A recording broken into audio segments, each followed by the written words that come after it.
Welcome, everybody. It's Tasty Tuesdays with Lorraine, and tonight we've got Nancy Lovato.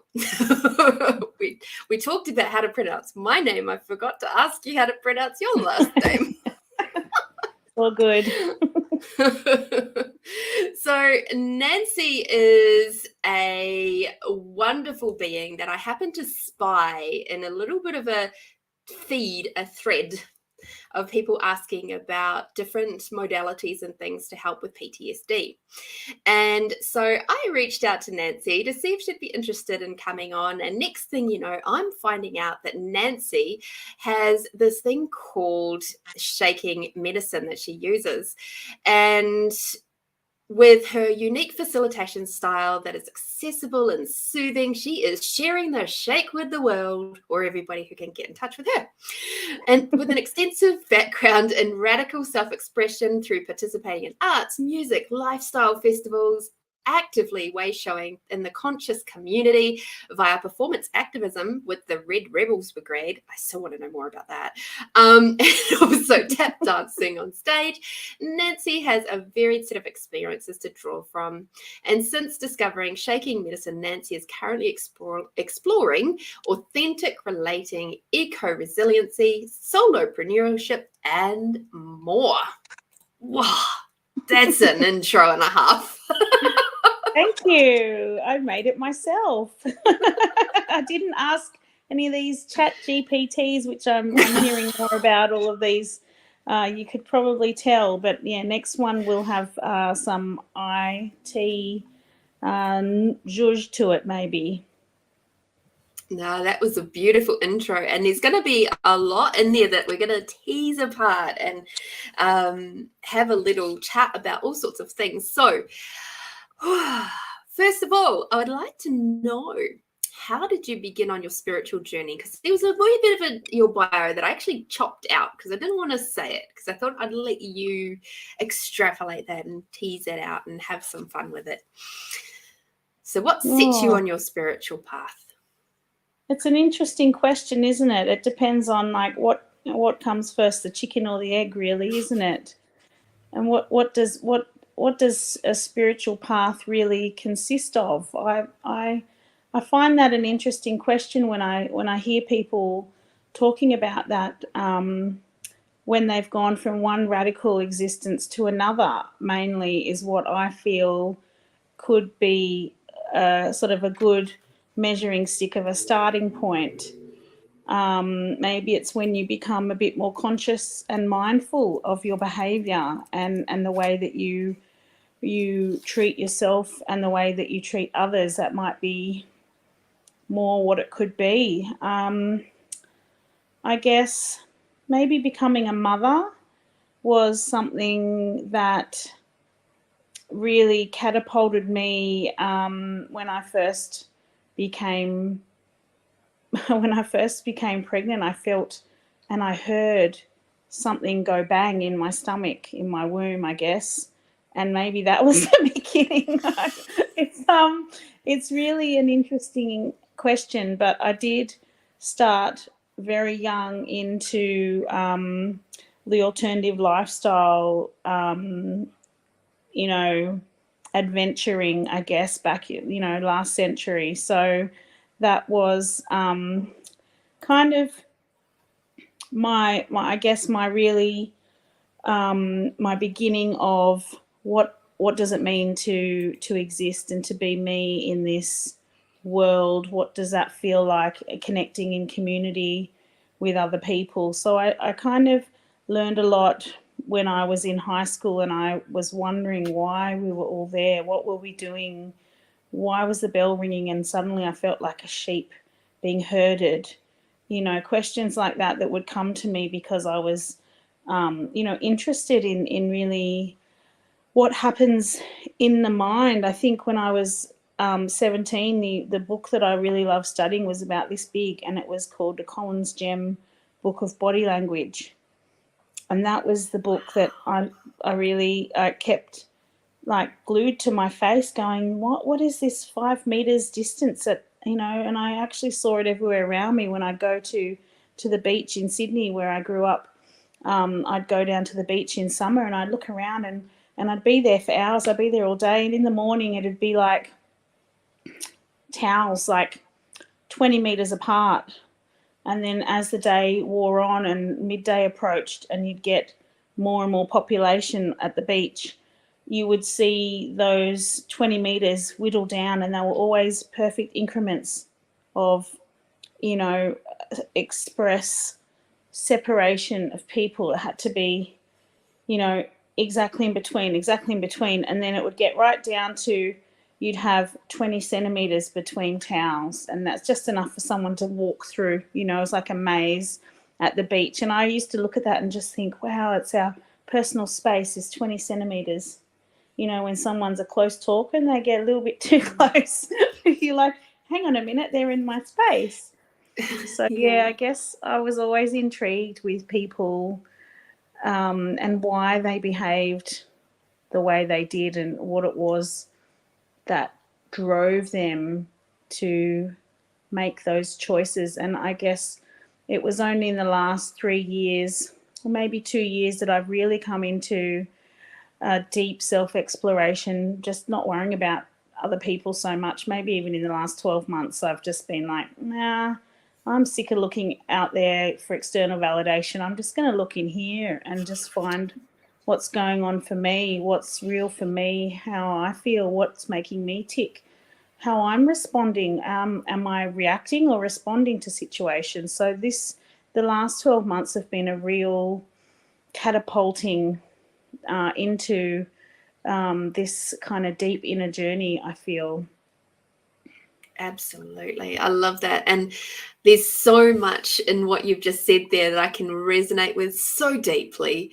I grew up in New Zealand, as you know, and I was in rural New Zealand. And in high school, we had to travel an hour on the bus to school and then home.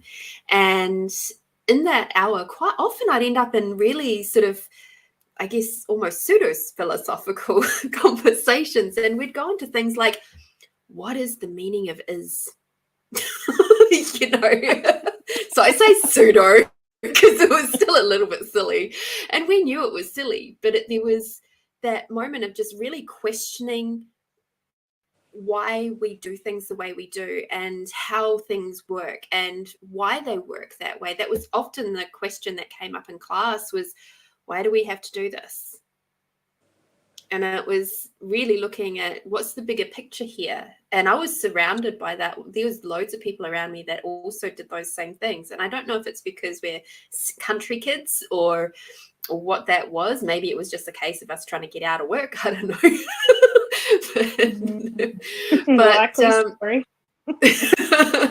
But there was certainly a lot of those moments, much like yourself, where body language for me was something I studied really closely. And as I've gotten into my older years, I realized a big part of that is because if I was watching somebody's body language, as somebody who's an empathic person, I could see if what I was energetically feeling matched what I was seeing and hearing. And so there was like this constant analysis going on. And for me, which made me a very weird kid. You know, most other kids didn't fit in around that. Like they wouldn't think like that, you know. So it wasn't till I was later on in my 20s that I had a family friend say to me, Lorraine, and she was actually a doctor and as in a family physician. And she said to me, Lorraine, you're a student of the people. And I said, that's a really interesting thing to say. What do you mean by that? And she said, you like knowing what makes people tick. You watch, you study them. You're a student of the people. And I'm like, yes, I do like doing that. So perhaps you're a student of the people too, Nancy. Oh, it is insanely prevalent in my daily life now. I have to make a really conscious effort to not look deeply into people's behaviors and the reasons why of what people are doing, because it would just drive me bonkers to try to understand or just to see into what everybody's doing, because it's a confusing world out there, isn't it? And there's a lot of craziness going on that boggles the mind. I had a really deep discussion with somebody yesterday about the I guess the realization or the awakening into our community kind of vision of the transgender, the equality that we're expecting now, with respecting people's own needs to be identified in a certain way. And I was having a really deep debate with somebody about this, because they were coming at it from a white male perspective, and I was telling them, well, you don't know what it's like to be in a minority, mate. Like, that's all there is to it. If it comes down to it, like, what skin off your nose is it to actually just acknowledge that person the way that they want to be? Like, why does it bother you so much? So it was really interesting to get right down to the bare bones of it, where I just said, look, it's your white privilege talking, like your white male privilege. That's all I can't really, that's all I've got to say now. You know, that's end of a conversation. Thank you for having this deep discussion with me, because it actually, I just couldn't really grab why that was so hard. And then I'm like, oh, that's right, it's the same old chestnut. It's the same old reason why, because it's life suits you like better, because nobody's questioning. You don't want to have to question someone else. So it's just, I don't know, it just there's no point trying to really argue with people, but it's nice occasionally to have a riveting debate, because the fact that I can keep my cool now, I'm very regulated with my emotions, and I can have a conversation with someone. They might get heated, their voice rises, but mine doesn't anymore. I've got this knack now of just being calm, and I love it, because it's such a gift. Agreed. I've certainly managed to master that one myself. It's so good.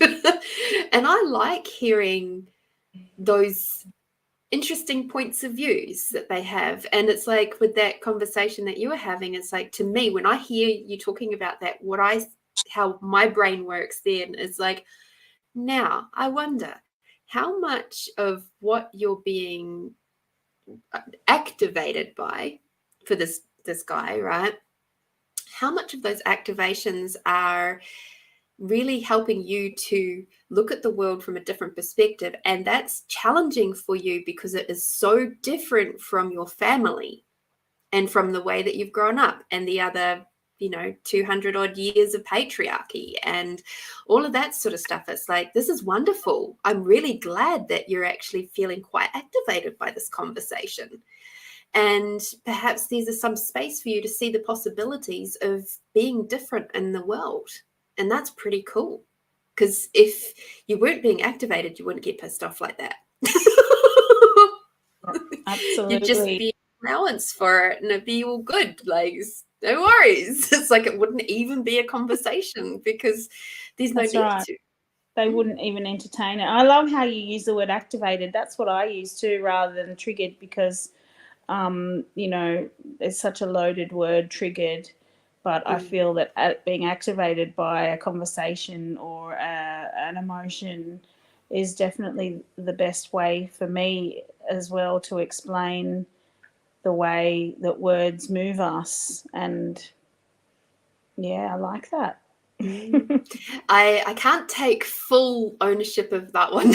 It's one I've picked up recently from an amazing book called Waking in 5D by Maureen St. Germain, and Maureen J. St. Germain.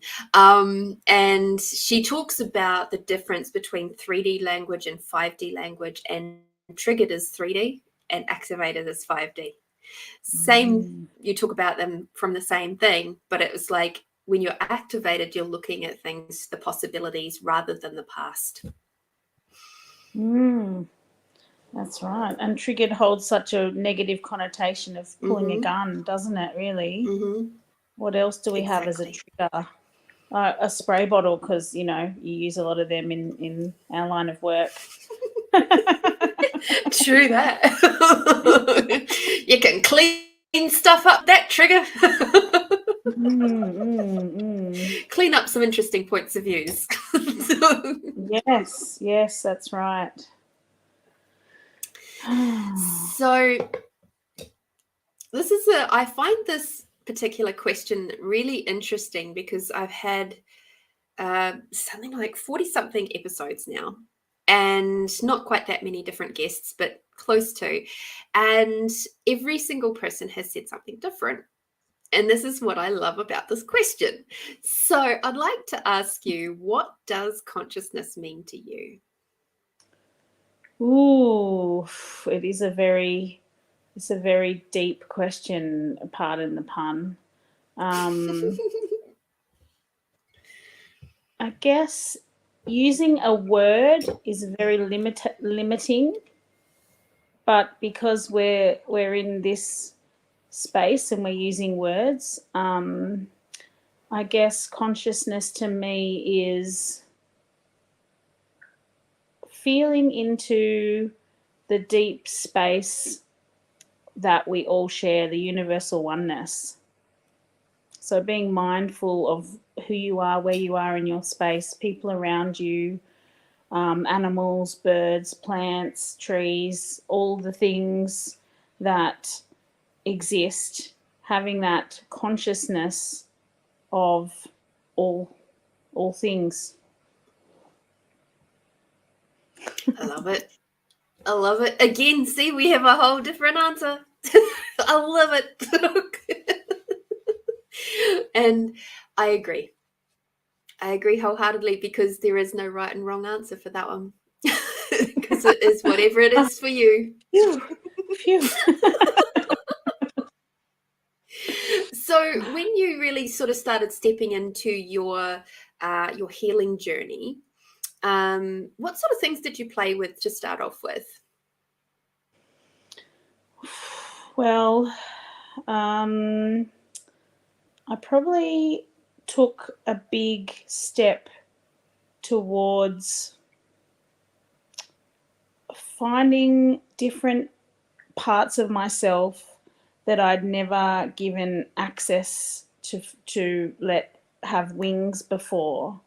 So I dipped into my mature feminine capacity for exploring my senses and giving myself full permission to indulge myself and some fantasies, and exploring what it felt like to be free and go to the nude beach and swim in the water and feel like I was like a dolphin swimming over the waves, and letting the sun hit my body and just feeling what that felt like, and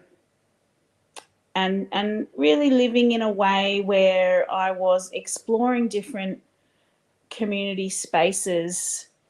When I moved to Adelaide a couple of years ago, I joined up to the conscious dance community, and I feel like that was one of the biggest steps forward I've ever made, because the people that go to those spaces have become my family. They've become very warm and loving, and they hold me, they hold space for me. They welcome me into their homes, into their hearts, and into their lives. And I feel like, that was quite, that was an early experience for me in really stepping into belonging and feeling like I can express myself and move the way I want to, move my body however I need to, and be totally fine and accepted in that space of just acceptance. So I really feel like that was a big turning point for me, is finding my feet in a strange city, literally finding my feet, dancing at the beach. It just blew me away that I had this space to go to where I could explore the feeling of movement and the sound. And yeah, it was really quite a big thing for me. I feel like there's something that is accessible throughout the world, is a conscious dance community, even if it's just created by putting the radio on in your lounge room and just moving however you want. It doesn't have to be a big held space that someone curates or that you go to and you pay nothing and share a space together. But it can be as big or as small as you want it to be, and it could just be one person closing their eyes and moving, putting on some essential oils or incense, whatever you like, and just listening to your body's need to move and smelling whatever, it could be by a fire, could be eucalyptus leaves, and some ancient practices that we have that we can tap into that are very simple, beating on a drum, all that kind of stuff that I'm really big on these days. Oh, you're just giving me goosies all over. I think I might have to join your conscious dance group. I think you should. I think I might just have to, because my body's going, oh yes, please, can I come? Oh, it's so funny. So could you explain a little bit more about the conscious dance? Like, what is that? What happens there? I mean, you sort of did a little bit, but could you expand on that just a little bit more so that people can sort of know what to look for? Right. Well, there's a lot of different variations on the theme. So you can have a space like we go to where somebody brings speakers, and it's a drug and alcohol-free, family-friendly event where the DJ on the day chooses music with no swear word lyrics and things, and then people just dance for a couple of hours, and then they either share a meal or have a meal, and then they go home. But then there's other spaces that are very highly curated and they're done by professionals, and that's a real conscious dance. So it's more free dance. Ecstatic dance is when we're just doing our own thing, but a conscious dance is a held space with somebody, normally has a microphone, and they're guiding you through music that they've curated. They're very well trained. They're good at holding space. They've been taught how to move through. If it's a 5 rhythms event, there's waves, and that's designed to move you not just physically, where you move yourself physically, but the music kind of pulls you in certain directions. So the facilitator will lead you through that as well, and they often have themes, and there's some really beautiful spaces. They can be held by for females or for mixed gender, and they can be having themes that encourage you to look deeper into yourself. And they're normally spaces where there isn't a lot of interaction or any conversation. You can choose at certain times to kind of have a bit of maybe a contact dance with someone. It's always very respectful. It might just be that you do a mirror. You copy what they're doing, or you just, or some people like to go into contact improv and they're rolling around on the ground, and you got to kind of just keep your eyes slightly open so you can see that there's people doing their own thing over there, and it's just beautiful. I was at a conscious dance on Friday night, movement medicine, and I just tapped into this absolute childish, not childish, but childlike joy and ecstasy. There was no drugs in my system at all, and I was deeply in ecstasy. I was running around the room, well, not running, I was dancing through the space with about 20 other people, we kind of, you keep your eyes open and just sort of slightly lowered maybe, but just so you don't bump into anyone if it's quite a big group. And just moving through the space, I ended up, I was feeling happy and just kind of going through the space like this. Yeah, like, I wasn't saying anything, but I was just so happy. And then I looked behind me and my friend had joined in what I call a Tremaine train. He jumped behind me and I was like, oh, this is cool.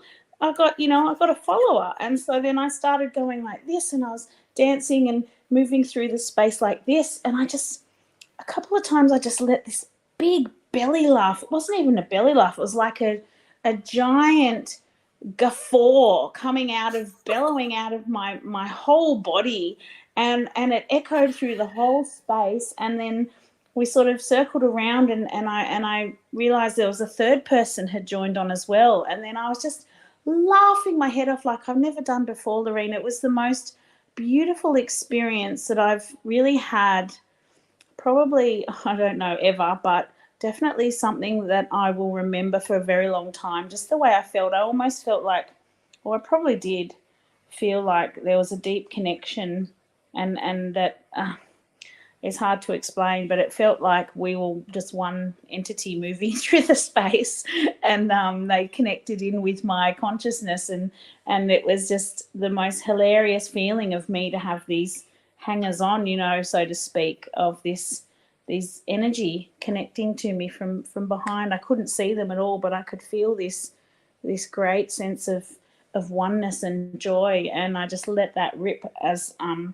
I do these days. I sometimes when I go into these held spaces, I've been moving through a lot of grief and sadness and despair, and I normally end up on the floor with tears and stuff coming out of my nose and all the things that, maybe the tears are coming out of my eyes, but there's other things going on there. It's all happening, and I was a bit curious as to what would happen on Friday night, and that was what happened. There was this amazing sense of joy and awe, and so I was really excited that was the thing rather than the other one, because I've been doing a lot of purging of tears and all the things. So it was nice to actually tap into that childlike joy and wonder at how good I could feel for a change, because I feel that this is what the shaking medicine allows me to do, is to just feel whatever emotions are coming up for me without having this kind of template of behavior.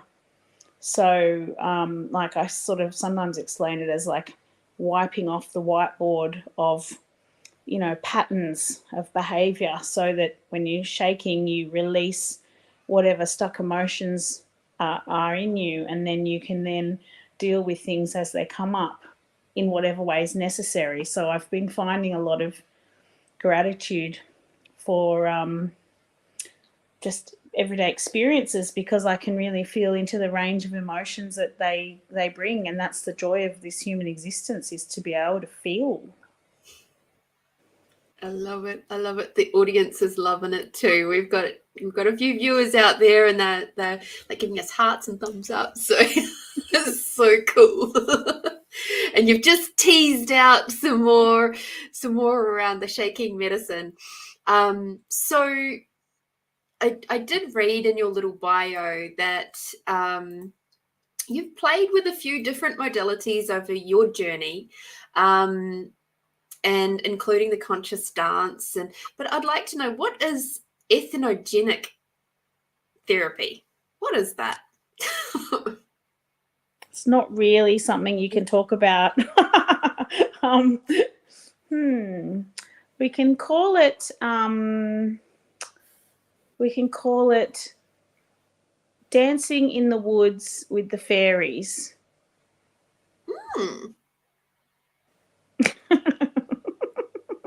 I like that.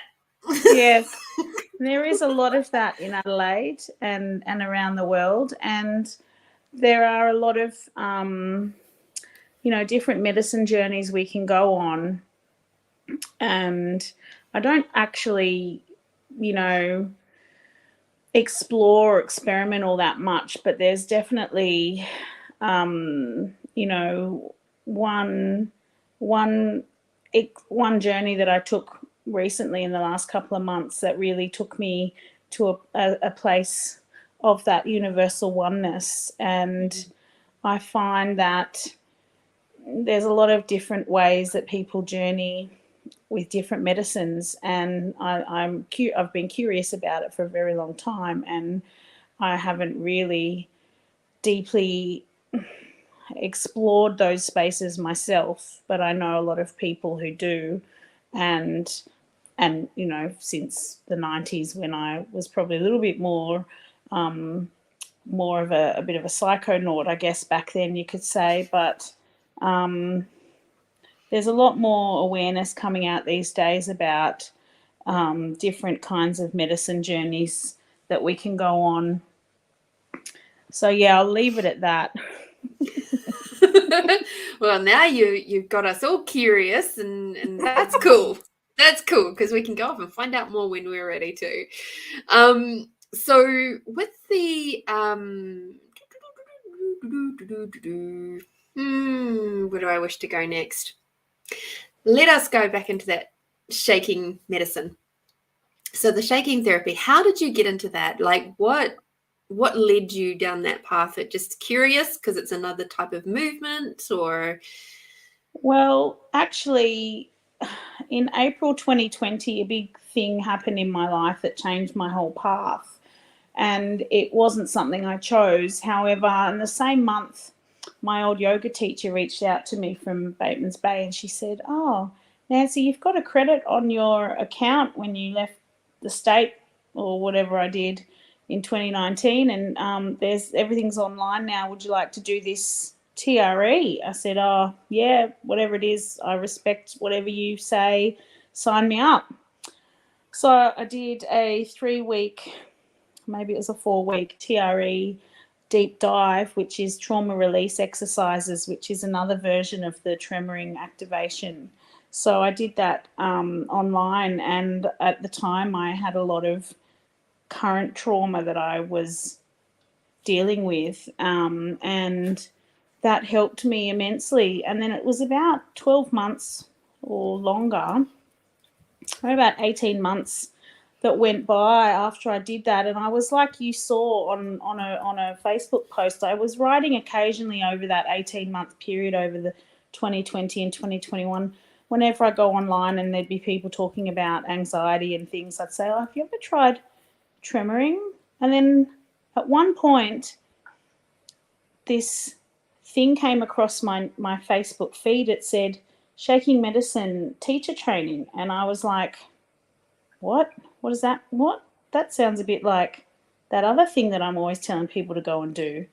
Maybe I should look into that." And so I clicked on it, and next minute I've signed up on the next Sunday for a 6-week facilitation course of becoming teacher trained. And I was like, "Oh, that escalated quickly."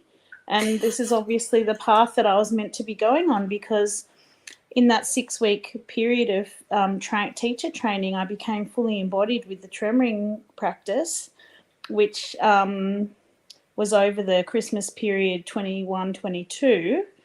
And like, so many things happened to me during that period when I was seeing the power of what I was doing, and how much it kind of affected people around me. Just and I still see things like that. People start shaking when they're in my field, when they're sitting next to me. People will start feeling my vibration, and they will start shaking because they're holding tightly, and they're feeling safe around me, and so they're releasing. Well, it doesn't really happen that often anymore, because whatever reason.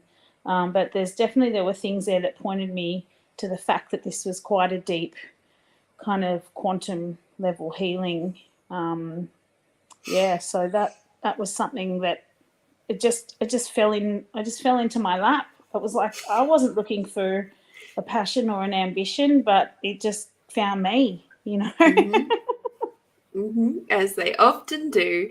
So for those of us who have had absolutely nothing to do with tremor, therapy or shaking medicine, can you explain a little bit more about it? I know it's probably hard to do, like sitting down and just talking, but do your best. I do it all the time. No, I give people the elevator pitch, but it often comes out very differently. So it depends on who I'm talking to and how much sleep I've had. But if you want to look at it from a scientific perspective, which a lot of like logical people love hearing, the big words and whatnot, if you look at your autonomic nervous system, you've got the sympathetic activation, your sympathetic nervous system response, which I like to paraphrase as fight, flight, freeze, fawn, fuck, feast, or flop. So there's a few things there that people can get programmed with as a response to situations that happen in their lives, and you become, let's say, programmed to behave in a certain way to survive. So, like then I say, Bambi, we all know Bambi. There's a lion that comes, there's a predator. So what does Bambi do? The automatic response of the sympathetic nervous system is to go into flight mode. So Bambi runs away from the lion, and Bambi is so super fast and super awesome and knows all the little back ways in the woods, and they get away. So next minute, Bambi is shaking it off because Bambi feels safe and Bambi feels grounded. There's no lion anywhere. They got away. They know this special secret glade in the woods. They feel really able to release that built up tension.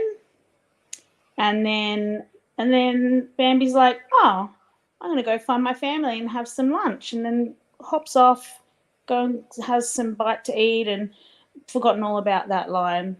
So that's Bambi's rest and digest activation, the parasympathetic nervous system going, it's safe now. You can release that tension. You don't need to worry anymore. You're perfectly fine. You can release that energy now and then go back to your day as though nothing ever happened. So that next time when you have an activation of a trauma, it might be a bird coming from the sky. You're not going to do the same thing as you did when the lion came. You're probably just going to freeze. So if you've still got that pattern in your mind or your body or your cells or whatever, your epigenetic trauma memory, it could be that in a human, that's how you respond. So this tremoring actually taps into your rest and digest capacity of the body to release that which no longer serves you.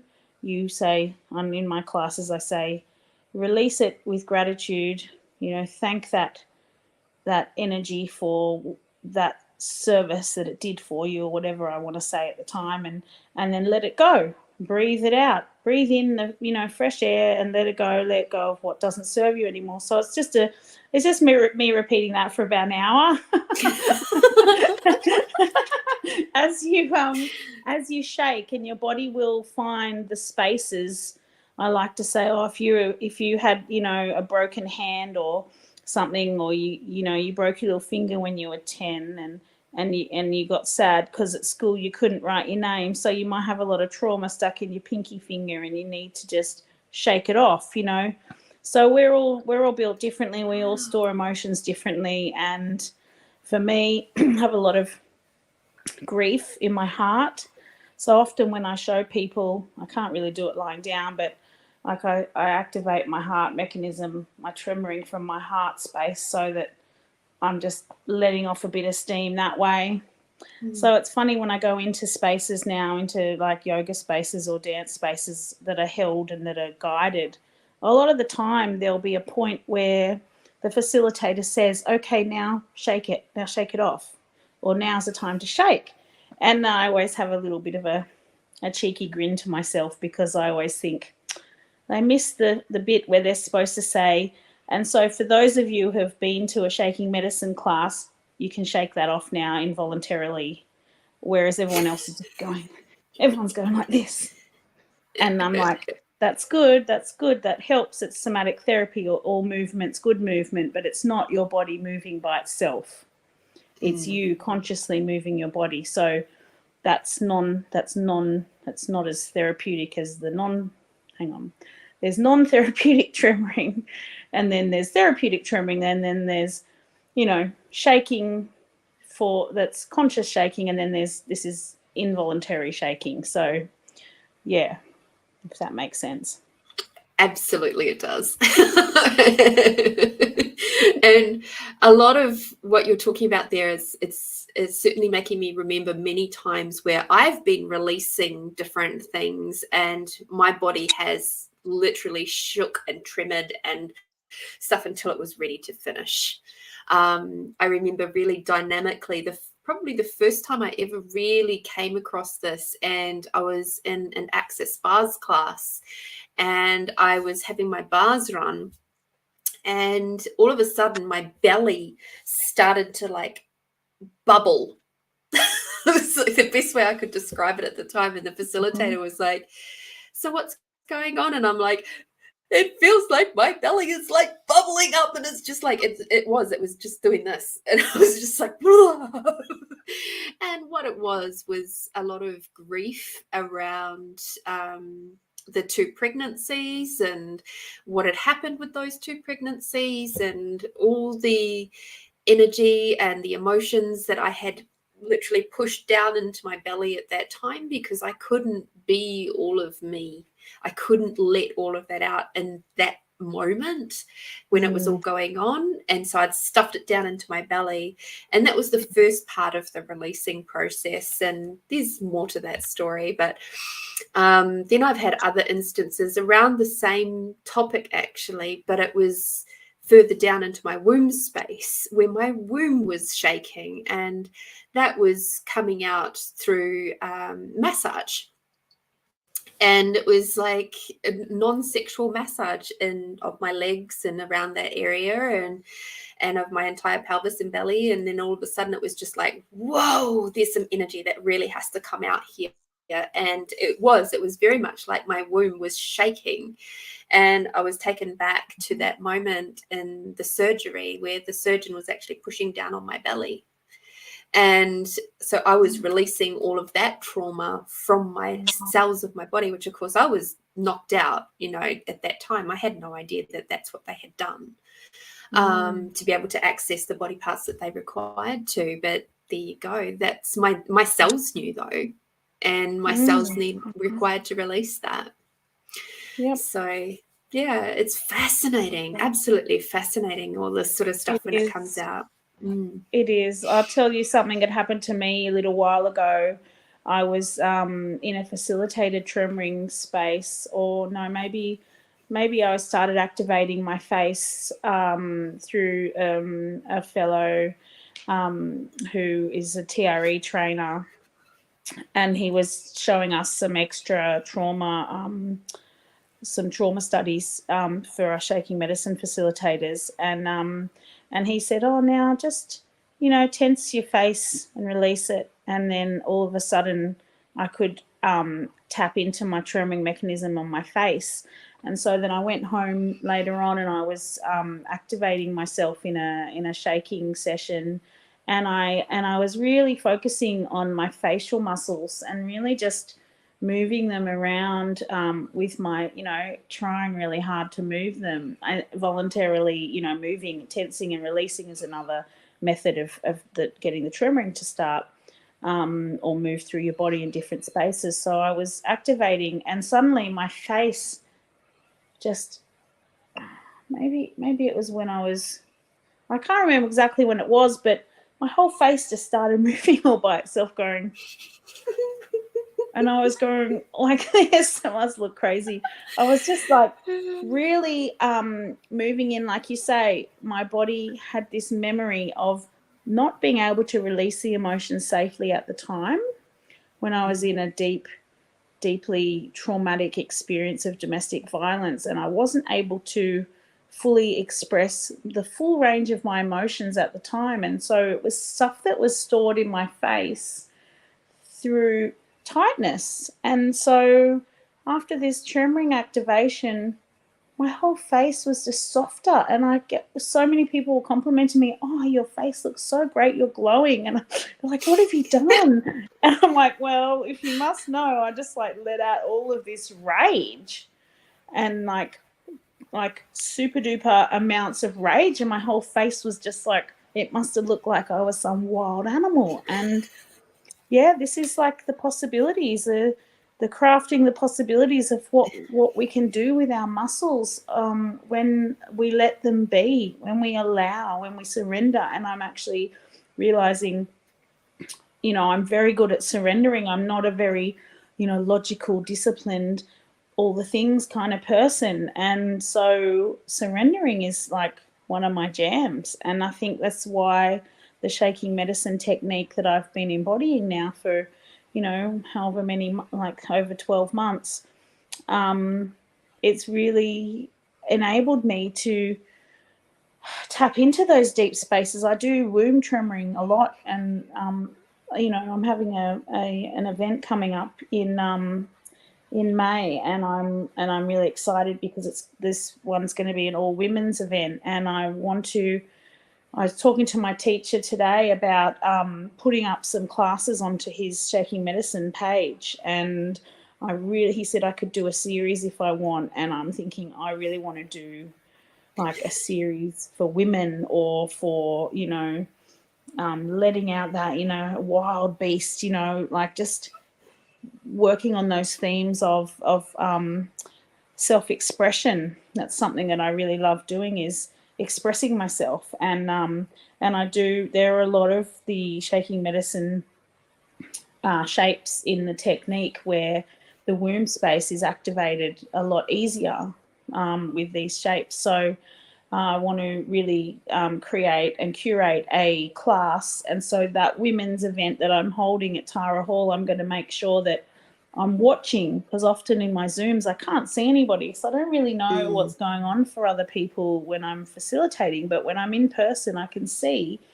And I've got a lot of people now who have done a lot of my classes, so they're getting towards that level of embodiment where I can actually see them shaking and see what's working for them, so that when I do create a video to put up forever on a thing, on a page with my name on it, so that people can anytime tap into the portal and watch my class forever immemorial. It'll be a good one. You know, I want to make sure that my first class that I commemorate myself with on my teacher's webpage is a bloody good one. So I'm really looking forward to exploring in the space there and seeing what resonates with people, like my best fans. You know, I just went to 2 festivals, and I did 6 classes altogether, 6 workshops, and just have it as open, you know, for the captive audience there at the festivals, who wants to come. And so I facilitated for over 250 people in the last few weeks. So a lot of them were Adelaide people, and so now they're like my number 1 fans. Love you. Mwah! And so I'm really looking forward to hosting spaces for people. My ultimate dream has always been tribal trance dance events, and that's what I was talking about before: drumming, fire, full moon, you know, around, letting it all go, and just tapping into that ancient feeling, that tribal space that is our birthright. We've just forgotten it with all these clothes and like walls, these 4 walls, and these computers, and, you know, all these things that are really, they're still pretty foreign to me. Like, I've allowed keep all this stuff at arm's length.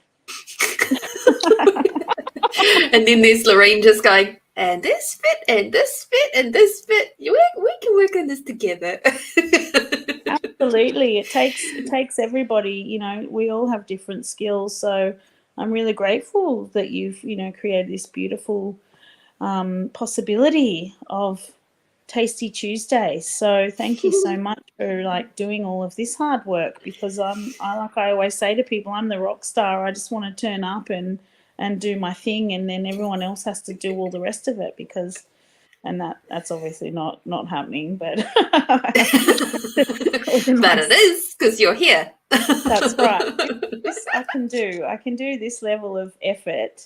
But yeah, I'm enjoying creating things, and now I've got a lot of support around me. People can see what I'm doing, and they're like, I'm calling in the help. You know, I can't do it all on my own. Like, I need someone who knows how to make flyers. And my beautiful friend Kaz said, Nancy, I know how to do flyers. I said, please help me do flyers. She said, here's your beautiful flyer. So now I've actually got this amazingly professional looking like advertisement for my events, because normally I'm just like there trying to just upload dodgy photos of myself going, hi, you want to come to my thing?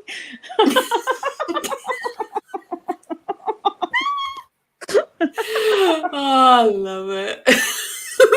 But there's a genuineness in that too, because, you know, that is who you be. And I love that too. Yeah, well, that's it. I don't pretend to be somebody who I'm not. It's love me or leave me. You know, I don't have time for like time wasters of my energy anymore. So it's good. I'm just me, and that's fine. If people don't like it, that's no skin off my nose. I've 10 more people that want to know me right behind them anyway, as they don't let the door hit them on the butt on the way out of my life. Absolutely. I feel exactly the same.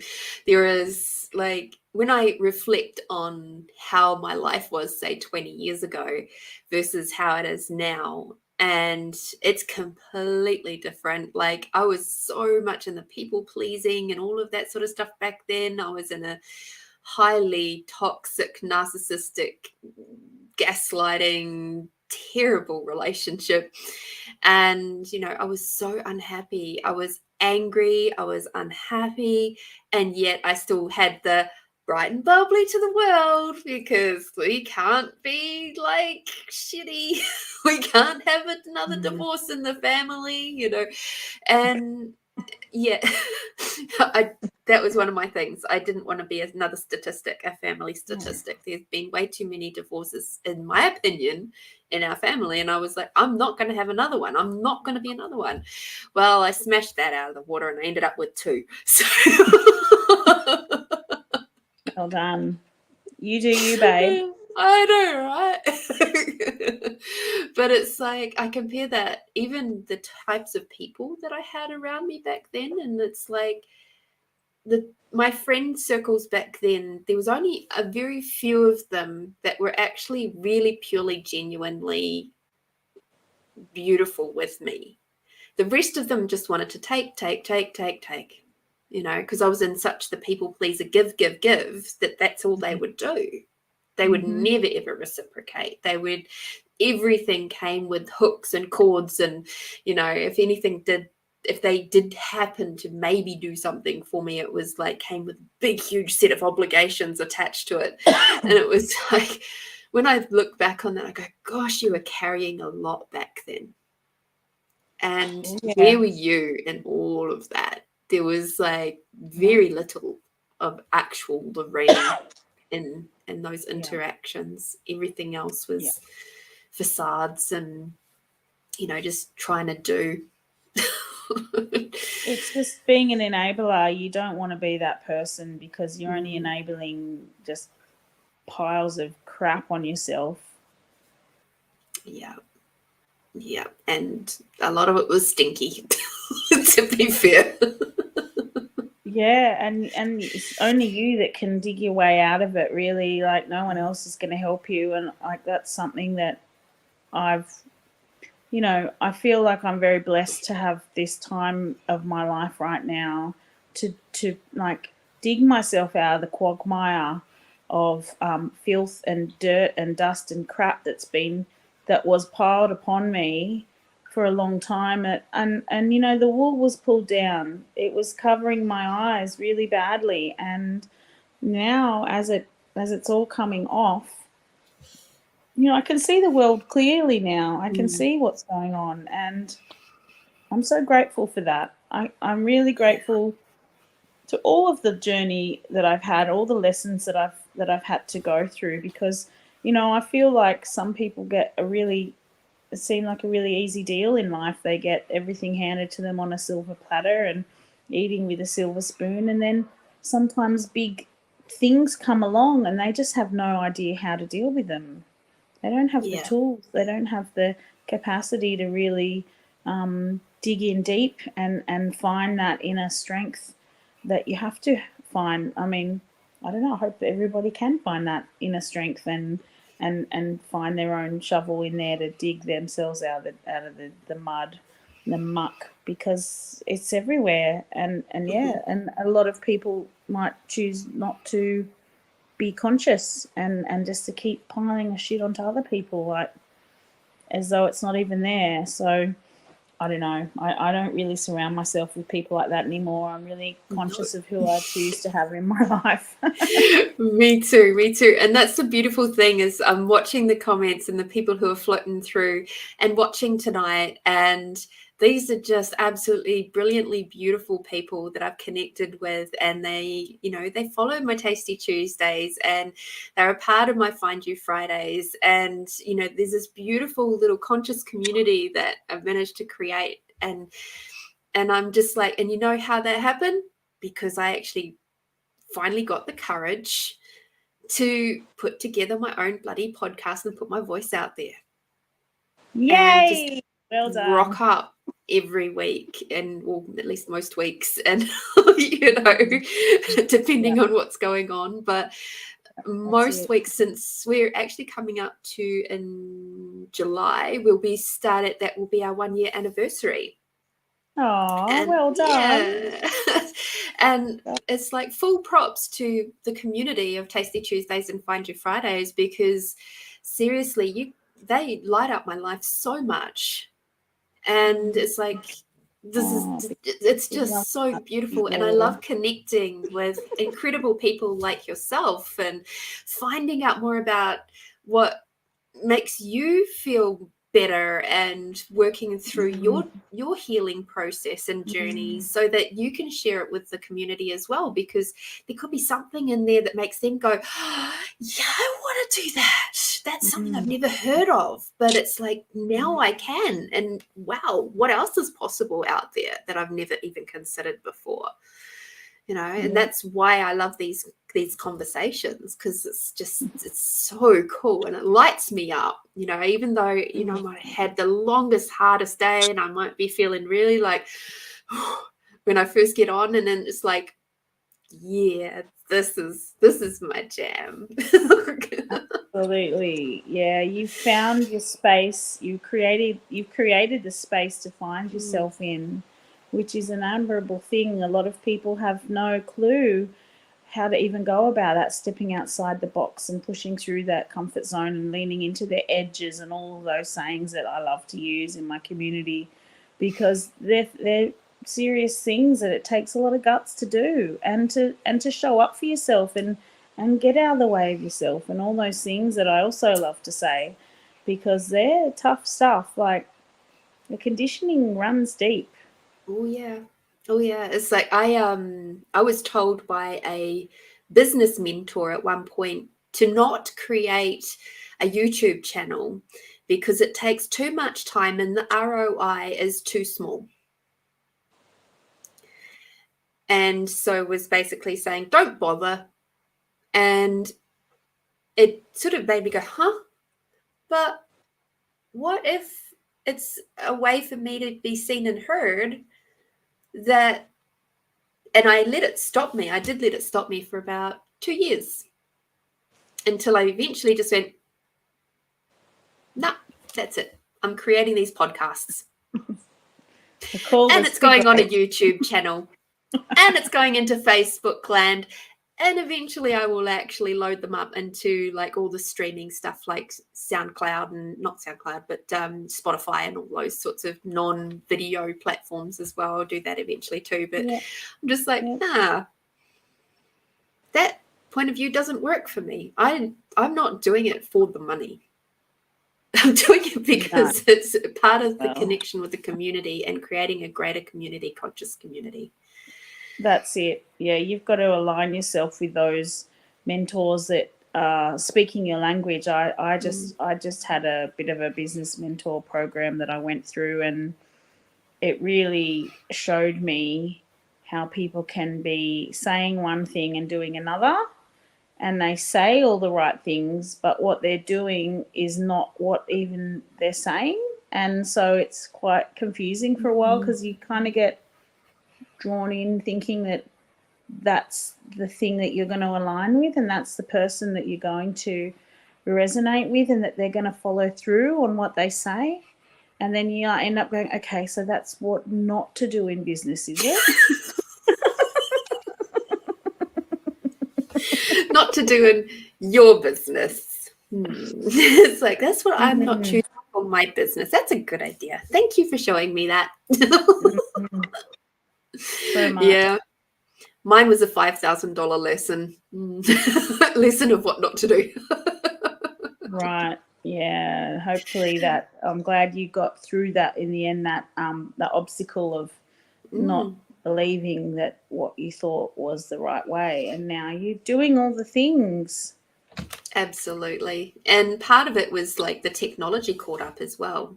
You know, that's the cool part, is like now we've got stuff like StreamYard and the other sort of podcasting type platforms that allow us to do this sort of work. Thank you, COVID, to be honest, because if it wasn't for that moment in history where we were all stuck at home, well, many of us were stuck at home, apart from the essential workers, and you know, having to work from home and all that sort of stuff. If it wasn't for all of that, we wouldn't have had the huge advances in online technology that we have had. So thank you, COVID.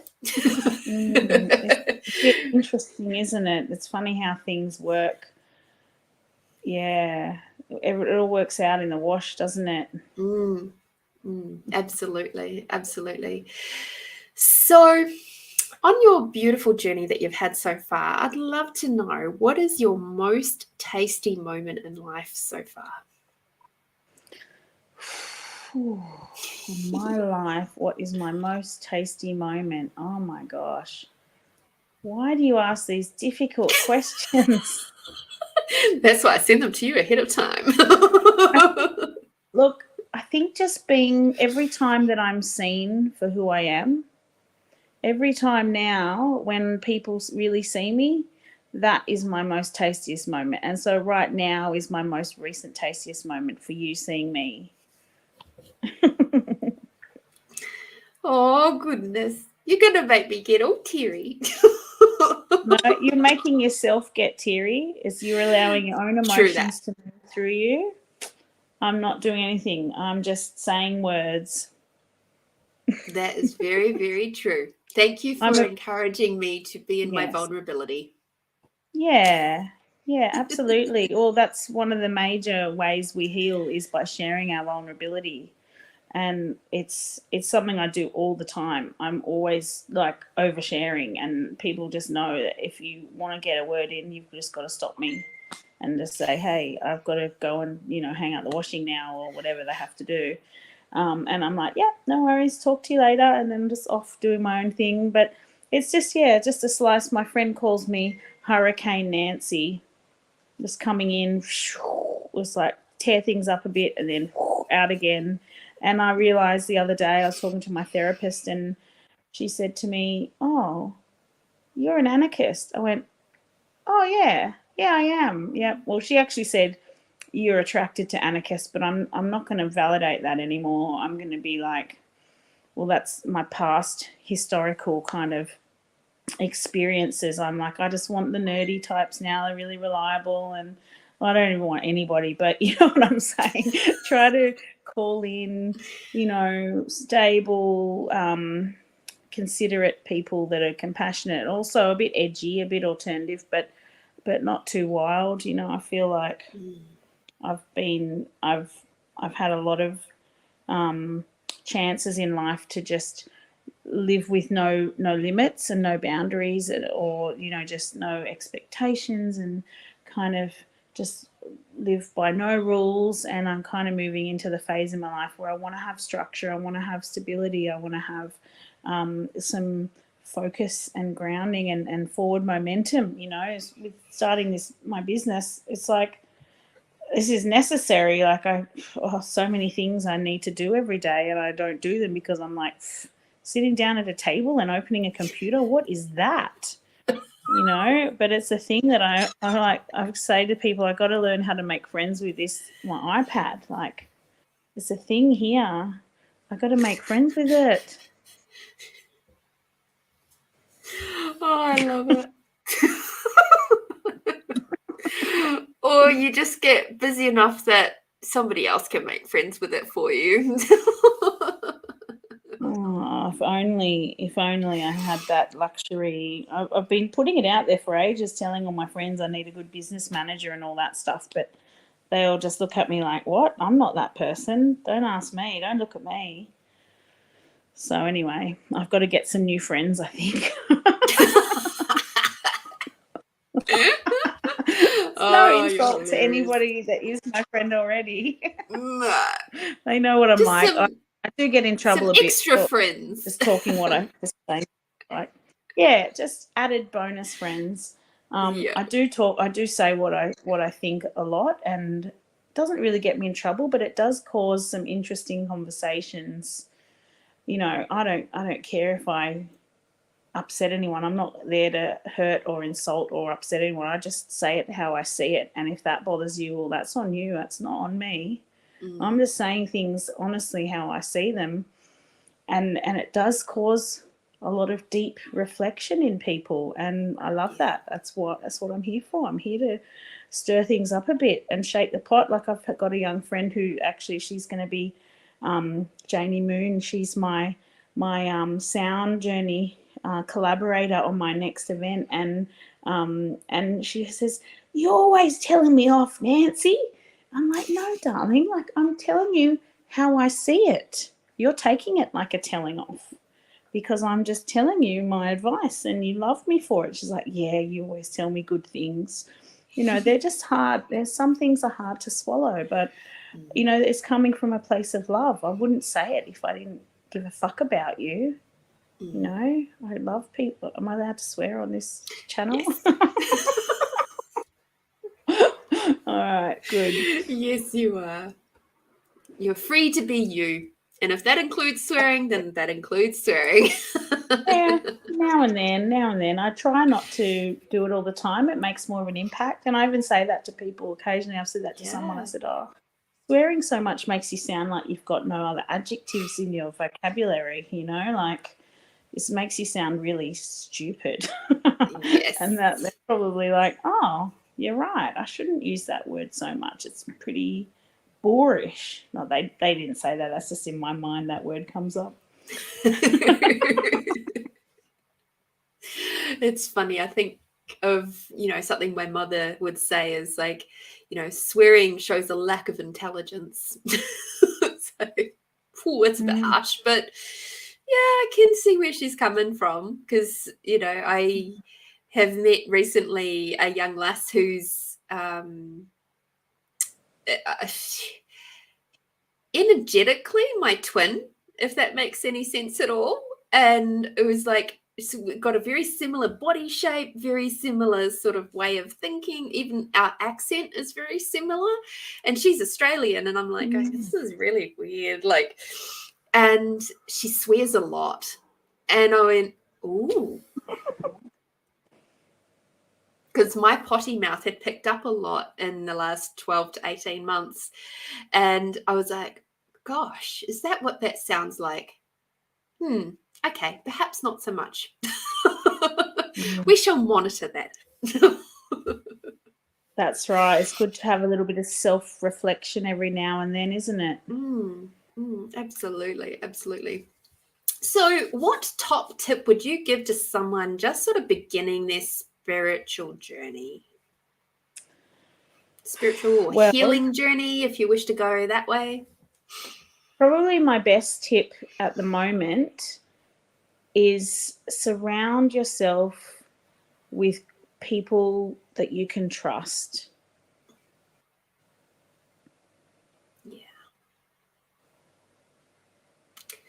Yeah, I would agree with you there. Definitely.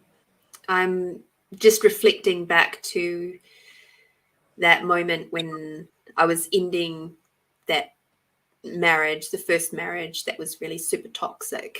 And one of the things that I did was I actually deleted every single contact within my phone.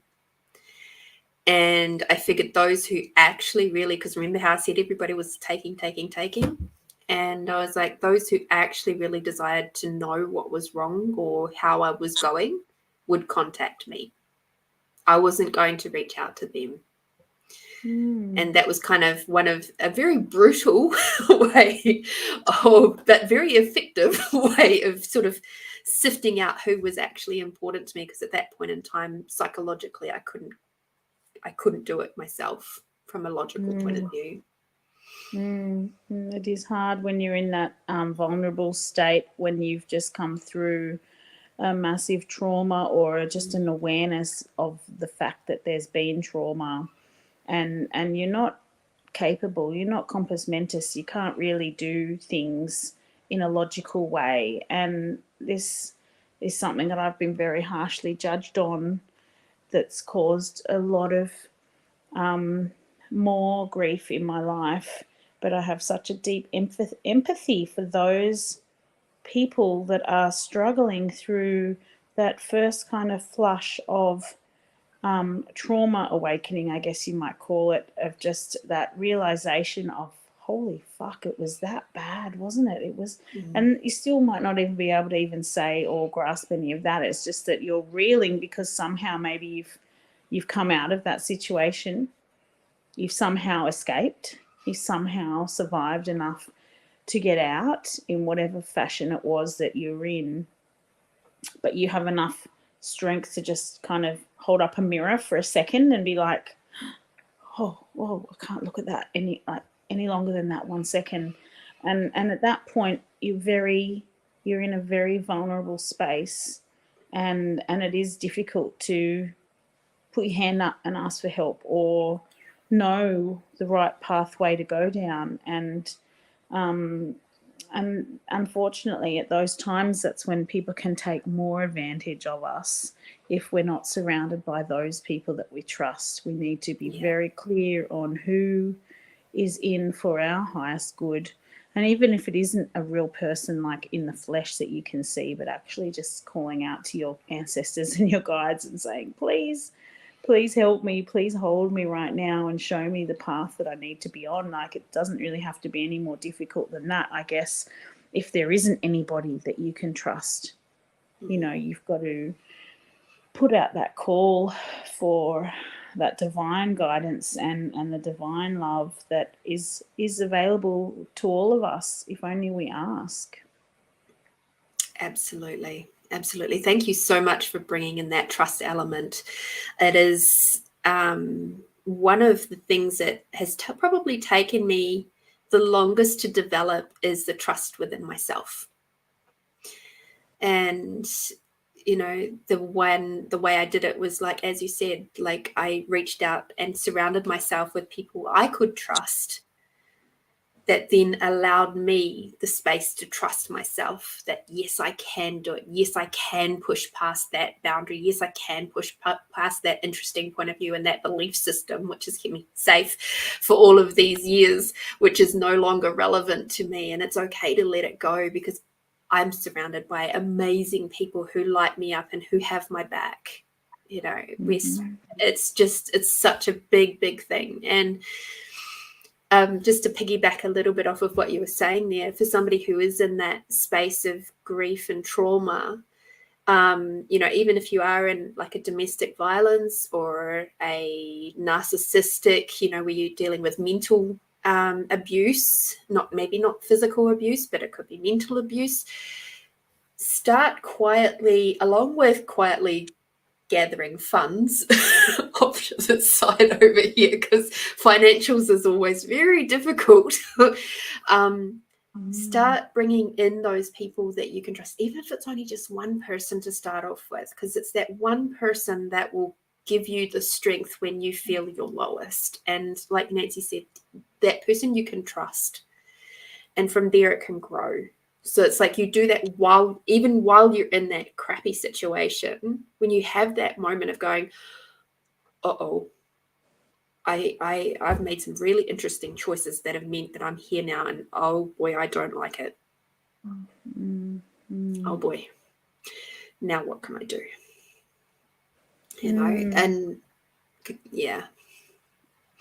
I think there are occasionally those moments that from my journey, there was a few moments I can pinpoint looking back on when I was trapped in a really horrible experience, and I could just go, it's like you step out of yourself for a minute and you're looking at the person you've become, and you're looking at that situation that you're in from a distance. And that's that moment that you have to go, oh, I can take a breath. I can be me. I'm safe for a second. Just this one moment in time, I've got to take a deep breath and to just reassess who I am and where I am going. I don't know how I'm going to get out of this, but I just know that I'm still me deep inside, underneath all of the armor that I have to keep on, put the smile on the face and all those things. And yeah, unfortunately, there's no dearth of stories like ours, and all varying shades, like you say. It could be mental abuse, physical abuse, financial abuse, sexual abuse. Probably the list could go on so many different ways, and stories around those dominating, controlling behaviours and the power struggles that exist in society in so many different areas. It doesn't have to be in the home. Unfortunately, that's the space. These four walls, they can support you and make you feel good, and they can also trap you. And we don't know someone else's journey. We can only know our own journey, and take those moments to just step back and really look at what's going on, and find that way, that little step. Each baby step forward is one further step towards that healing process that is so important and so empowering. And when you get to that place, because you will get there if you just take one foot in front of the other, it's just such a beautiful place to be, where you can look back and go, hey, I'm not there anymore. I'm a survivor. I'm thriving now. Like, how did that happen? How did that change come about? And then really looking at things with a bit of a fine-tooth comb and going, oh, that was that one step that I took that day. That was a really big step. And, that other step that I took, and making friends with those people and going to that event, and all those things, even if they're just small things like little ripples in the pond, eventually they'll find the other side of the shore. They'll find their way over, and they'll be like, oh, look at life on the other side. The grass is greener over here, isn't it? And then you can just let go of that breath and realize that, you're not alone anymore. You're not in that place. You've created through your own hard work and dedication and determination, and yeah, feel proud. I know I feel very proud about my own journey, and knowing, as only I know, what I went through, and just having that like pat on the back, going, I don't need any external validation anymore. Like, I've done my years of expecting and anticipating and waiting for someone else to give me the answers. Now I know, I just look within, and all the answers are there now. So it's another long book to read. I'm only reading a couple of pages. Oh, I absolutely agree. And there is that beautiful question of, if only I was, or it's a statement actually, if only I was 20 again. And I go, no, no way, no, I would never, ever, ever go back in time. Even with all of the knowledge that I have now, I would never go back and relive all of that again. No way. Like that just seems crazy to me. But also equally, I have grown and developed and shifted and changed, and healed so much ancestral wounding thanks to my journey that I'm incredibly grateful for all of it, as hard as it was to move through and heal with, and now I get the privilege of being able to help guide other people through that journey, and they don't have to do it on their own. I did a lot of that journey on my own, and it was scary sometimes, very scary, but equally, once I sort of started stretching out and reaching out a little bit more and diving into different modalities and stuff, those trusted people started coming around me, and it was a beautiful thing. And then suddenly I was able to move through things even faster because I felt supported and I felt loved and nurtured and nourished, So certainly making your own health and well-being and healing a priority, especially when you've gone through those traumatic experiences, at the start can seem unfathomable. I remember the very first healing session I had, and it was $100, and I couldn't, it took me a good couple of months to be able to wrap my head around actually spending $100 on me, because so much of my finances and financial trauma was still based on my first marriage and all the stuff that happened with him. So taking my health and wellness as by the reins and going, no, this is really important and I'm choosing this for me. And okay, $100, it's really stretching me, but you know what, I'm going to do it anyway because, the person who's told me about this stuff, I trust them. And so I'm going to choose that. And, that's sometimes the way it goes. Like, I was not in a space of super trusting myself, but I could trust someone else, and what they thought, okay. And I was like, all right. While I was still on the developing stages of being able to, bring in my intuition, actively use my intuition and all that sort of stuff. Yes, absolutely. All right. So before we get into our very last little question, and I knew that we were going to go over an hour today because I was just like, oh, she's just got lots to say. I like it. And I'm grateful for you. How can people find you? How can people find what you do? And can they get sessions with you or obviously come to your next workshop and stuff Yes. like that? I'm currently doing one page on Facebook called Tremor Remedy, which I think you joined up to yesterday. So thank you for that. I've hit over maybe 210 or so people, which is really exciting. I do maybe weekly Zooms that I offer on there, just sort of pop up maybe Monday, maybe Wednesday, whatever day I feel like I've been out in the festival scene a little bit lately. So it's a bit kind of higgledy-piggledy at the moment, but I put on all my stuff there, my events that are coming up at Tara Hall. I've got a women's only event on the 12th of May and then a mixed on the 2nd of June. And that's with my beautiful friends, Janie Moon, who's doing the sound journey with her beautiful voice and her beautiful channeling, keyboard playing and whatever else she can amazingly bring for us. And my lovely friend, Marianne, who's going to help with the cacao and the oracle journey, bringing in the space. So I'm going to be just exploring what it feels like to have two female collaborators, because in the past I've had a male collaborator with a breathwork, rhythmic drumming facilitation. So I'm just still tapping into the possibilities and feeling my way into different facilitations. I am open to one-on-one sessions. I haven't really done any that are organised and with strangers. I just do them with friends and whatnot so far.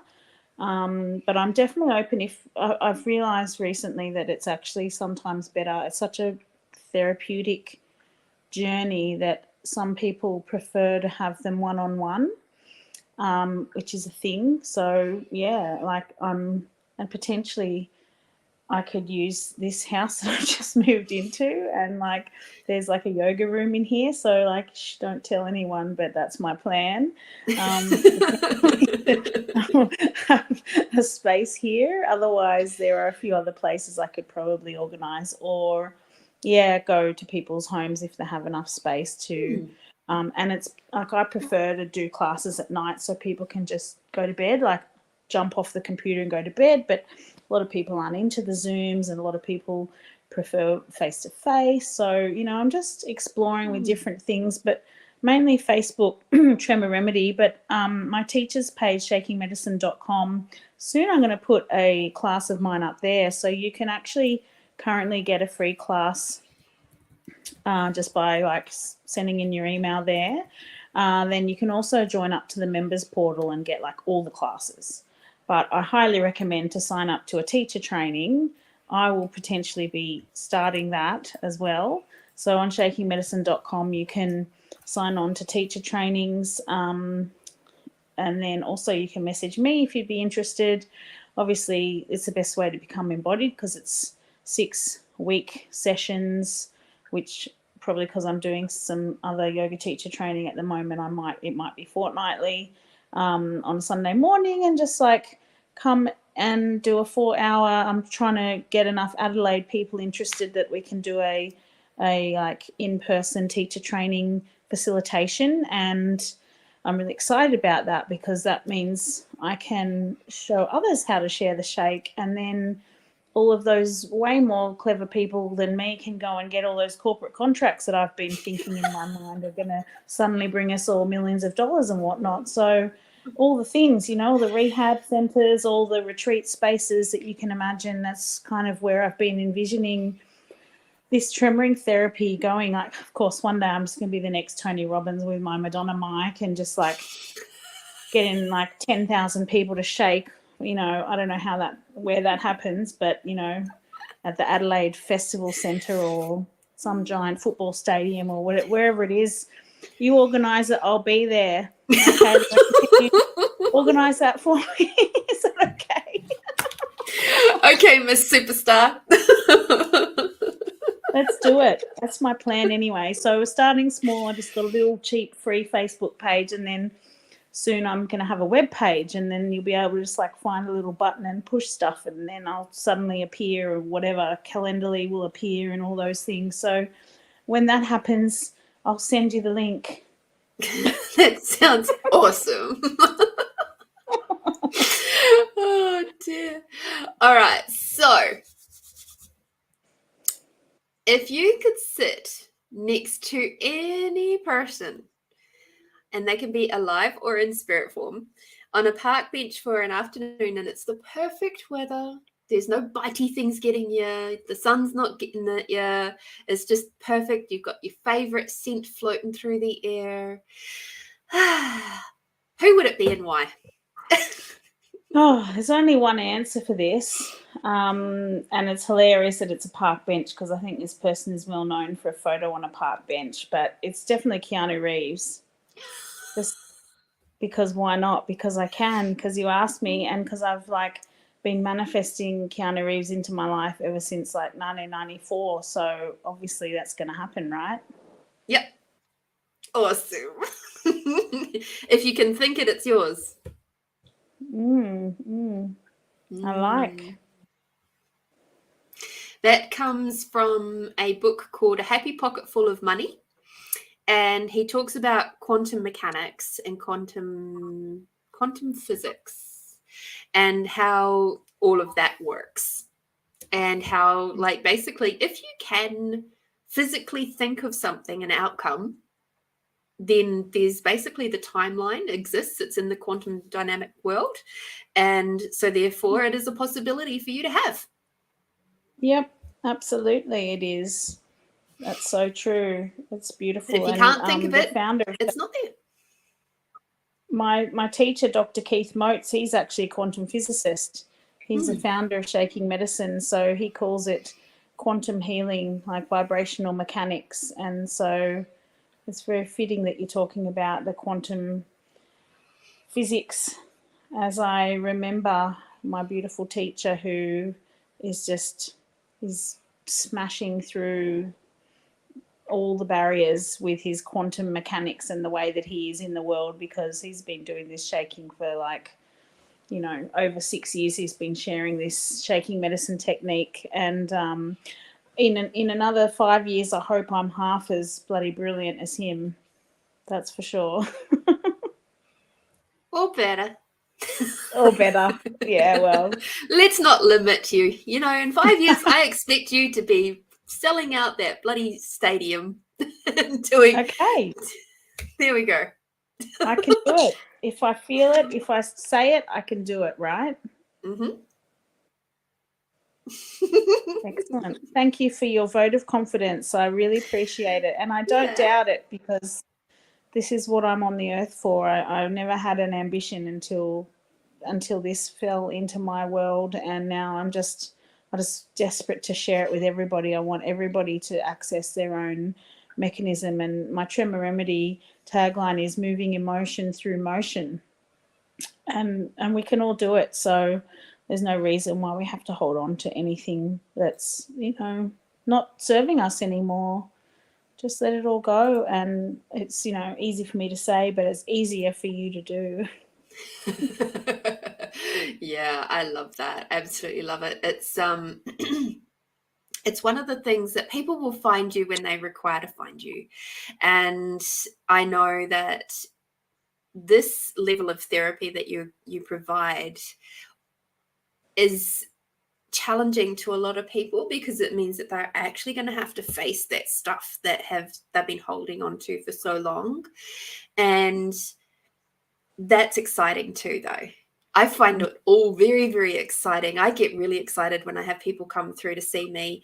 And I also know that thanks to the hundreds and hundreds and hundreds of sessions that I've done, that when people do come through and see me and interact with me, shit's going to change. And that can be very intimidating and activating, and it can make people's bodies do very interesting things before they come into a session with me.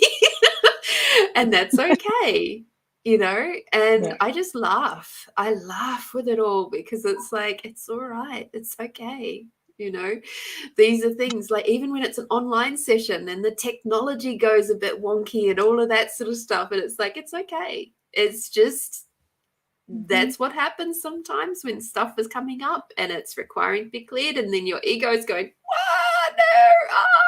no, and it's all good. It's all good. So thank you for being with us. You're so welcome. Such a delight chatting with I'll you. Squeeze you in person, but this is a cyber hug. I love it. I love it.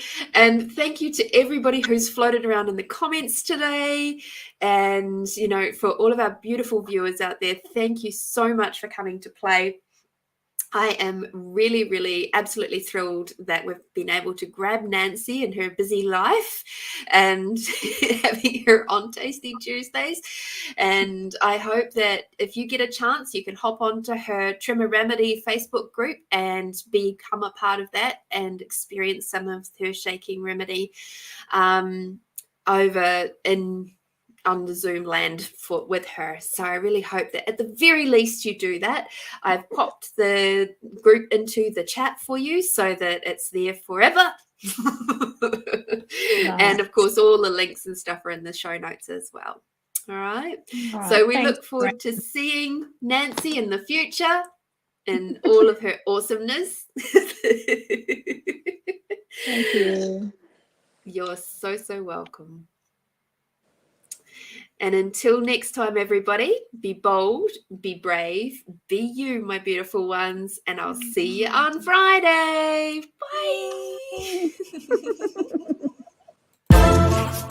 Bye.